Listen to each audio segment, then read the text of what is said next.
Арнолд Хачатуров почнал со новинарство за да им обезбеди на своите сограѓани Руси вести што не се гледаат на каналите под државна контрола.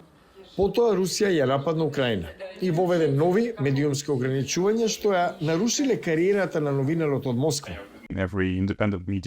Секој независен медиум размислуваше како да продолжи, бидејќи беа блокирани неколку дена по почетокот на војната. Хачатуров е еден од повеќе од 1500 руски новинари за кои се проценува дека живеат во екзил. Оваа година неговиот медиум Новаја газета Европа отвори трета канцеларија во Париз. Се работи за операција со две лица кои споделуваат простор за соработка како овој, кој обезбедува канцеларија и други ресурси за заедницата во екзил. Хачатуров покрива европски и руски вести за публиката внатре и надвор од неговата матична земја, вклучувајќи и што е најново за војната во Украина. Во Русија темата е силно цензурирана. Социјалните мрежи се клучни за неговата работа. Навистина е многу тешко да се добијат информации во Русија, не само затоа што физички не сме таму, но и затоа што сме непосакувана организација, така што за луѓето кои разговараат со нас, тоа е реална опасност. Новаја газета Европа е еден од десетиците медиуми кои Москва ги означи како неподобни, ознака што ги става нејзините вработени и извори во и надвор од Русија, во ризик од правна постапка, но и затвор. Од секогаш било тешко за независните новинари во Русија, но ситуацијата се влошува со војната во Украина, со целата воена цензура.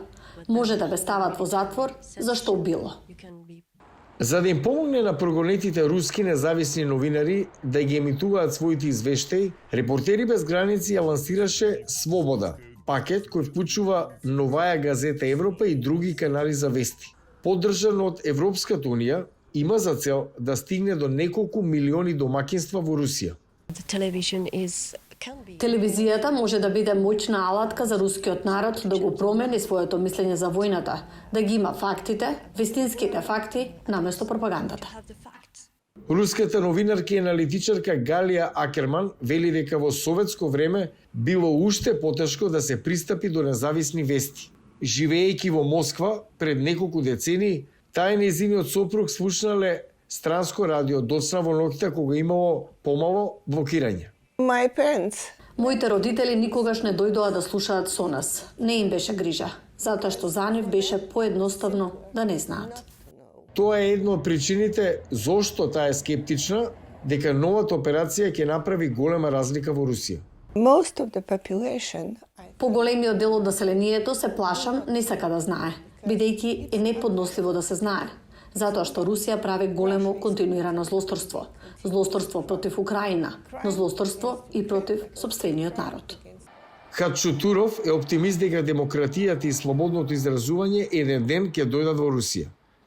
Но прво, вели тој и другите новинари во екзил треба да се подготват за долга борба.